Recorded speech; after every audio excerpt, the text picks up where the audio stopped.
Welcome to the Thin Within podcast, the show for women who want mental secrets for weight loss mastery. I'm your host, Marna Thall. I'm the owner of thinwithin.com, and I'm here to give you the inside scoop on how to lose weight by mastering your inner game. Diets never worked for me long term, and if you're like 95% of the rest of the human race, they haven't worked long term for you either. Every week, I'll give you tools, techniques, and resources you need to actually succeed in using the power of your mind to lose weight. I can't wait to teach you another mental secret, so let's dive right in. Well, hello, everybody. Are you ready to talk about guilt? Come on, let's talk about guilt and weight, because I know that there are some of you moms, grandmas, sisters, daughters, wives, friends that are feeling guilt, and you're turning to food because of it. So let's discuss it, let's look at it, and let me give you some practical things that you can do if you're experiencing a lot of guilt eating. So some of you may know this, some of you may not. I started my business when I was 22 years old. I started my business because I had this little mini scare with cancer, and I thought, you know what? Gosh darn it, I'm going to do what I love. Life is short, and I'm going to work and do the work that I'm passionate about. And I had no idea what I was doing, but I started with 2 metal chairs and a desk that I painted, and it was way back in 1999. And this was really when coaching, it was so new. And I thought way back then that, you know what, if I get married, I was only 22 years old. I was like, if I get married and have kids, this would be an amazing opportunity as a mom to be my own boss, create my own schedule, have my own hours.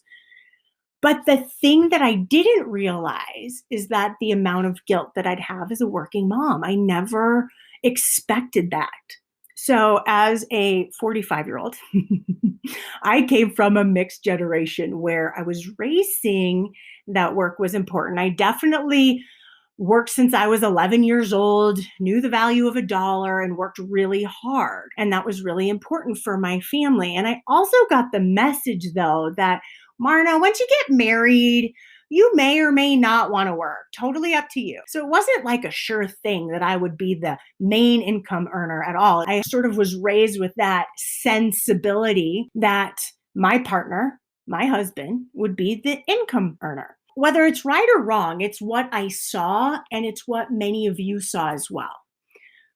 When you're doing work that you love, and when you're doing the work that you're meant to do in the world, work is like play.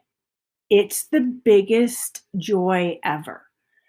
And once I started doing this work, and almost every single year, minus a couple, I have absolutely loved my work.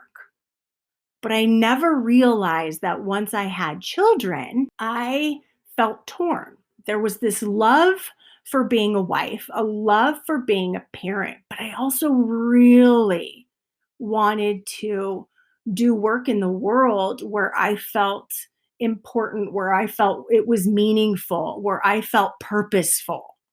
And in feeling purposeful, I didn't always get that with being a mom. I didn't get that same feeling, even though, of course, it's so purposeful to be a mom and to be a wife. So I felt, and I've felt this more so lately, because I'm just so in love with all of you, and I love my work, and I'm 100% dedicated to all of you changing your lives and changing your bodies.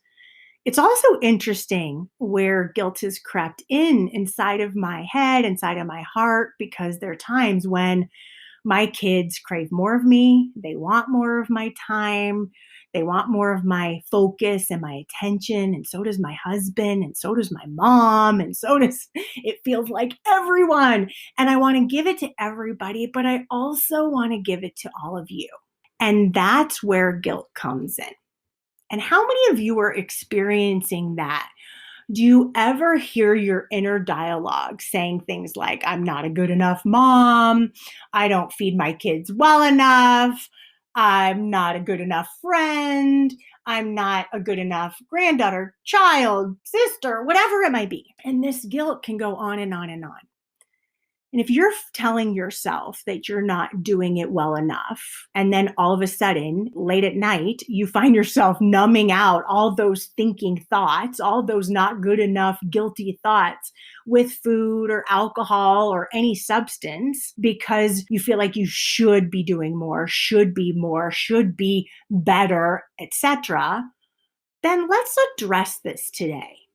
Because maybe you're not a mom. Maybe you're a grandmother, a wife, a partner, a sister, a granddaughter, a child, a friend, and you still are experiencing this level of guilt, feeling like you should be doing more.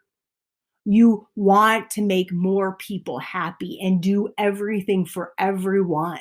And here's the thing, you too might just not have the wingspan to do it all. Like I don't have the wingspan to do it all.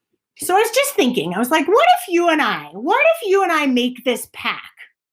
A pack that we're great, a pack that we're going to give and do the best that we can, a pack that there's always going to be trade-offs and sacrifices and compromises that's going to be crucial to our happiness. And what if we made a pact to reconcile these trade-offs by becoming crystal clear about what makes you happy? I've created a way to help me feel less guilty, and I was hoping that these would be some things that might help you. And I'm coming from this from the vantage point of being a parent, but you could be a grandparent, you could be a child, you could be a spouse. You could use this in any way that you're feeling guilt. Okay? I'm just using it as a parent. So the first thing I want you to do, what makes you happy? What really makes you happy? I want you to get crystal clear about what makes your heart sing, what makes your soul sing. And if that's your work, or if that's your kids, or if that's playing tennis, or if that's being with your dog, whatever that might be, let's get crystal clear. What makes you happy? And I want you scheduling that into your week so that your heart, your soul, what's important to you in your life, you are taking that into account and nurturing that every single week. One of the other things that I've begun doing, on Saturday morning, I have my whole family gather around and we write a list of the things we want to do for the weekend. And each family member shares with me. So my son, for example, might say, oh, I want to play video games as a family, or I want to go kick a soccer ball around as a family. My daughter may want to sing to all of us.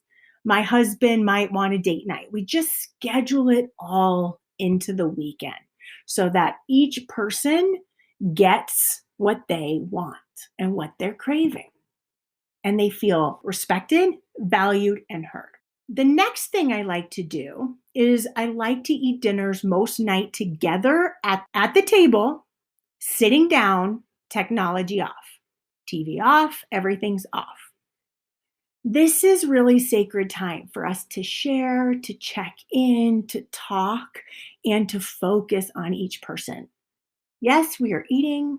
Some of us might be eating more. Some of us might be hungry. Some of us might not be hungry. I don't care. It's a time for us to gather and be together and to check in.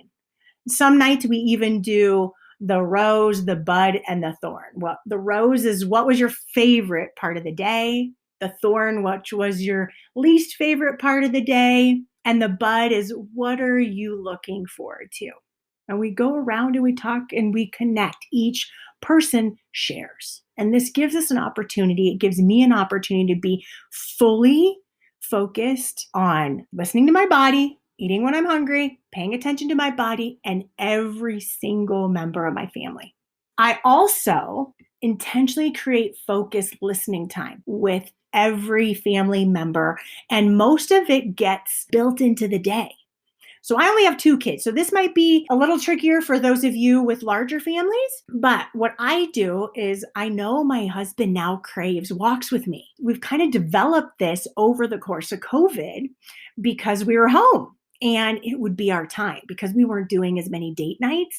We would do walks, and that would be our time together where I just listen and we connect and we share, we talk and share. And it's this really nice bonding time. Technology's off.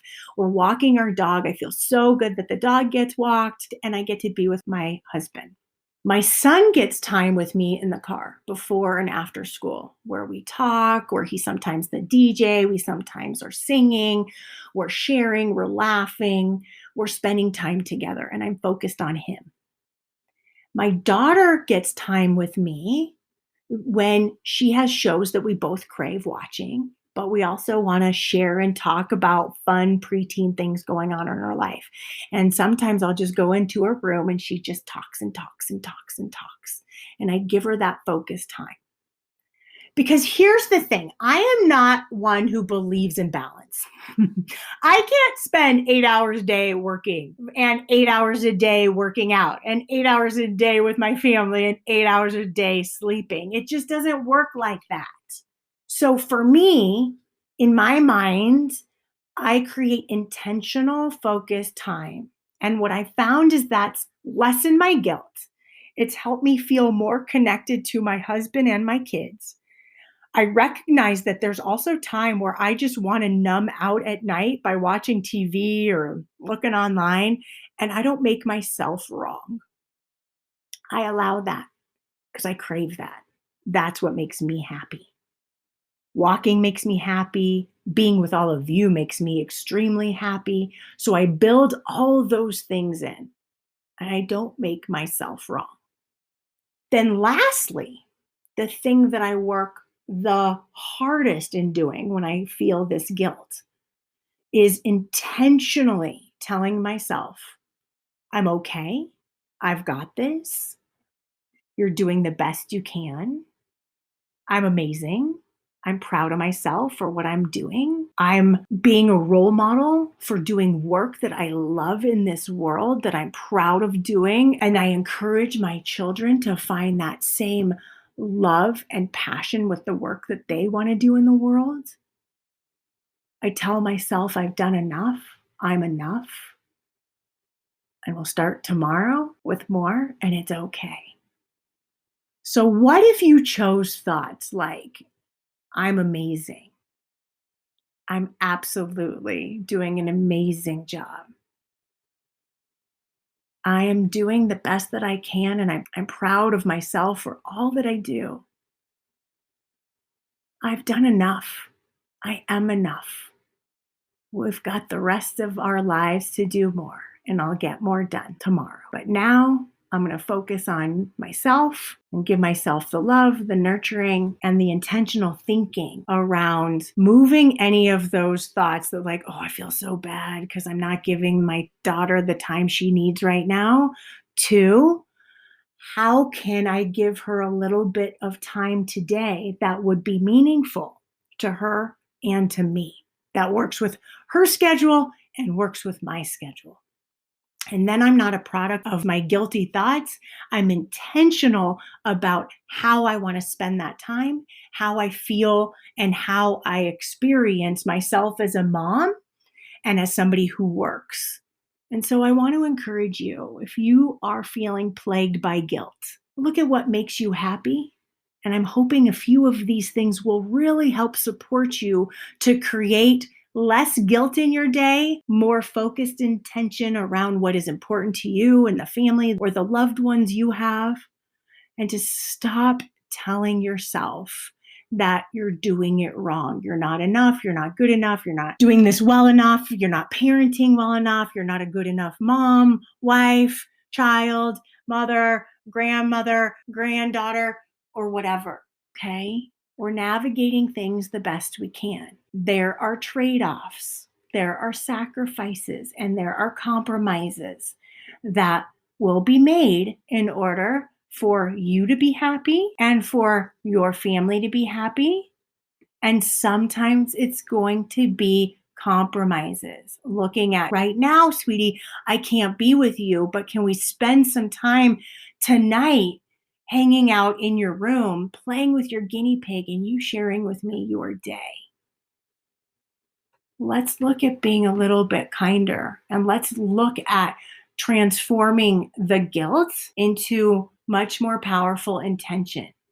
All right, everybody. If you haven't signed up for the 30-day challenge, we are 2 days in. There's plenty of time.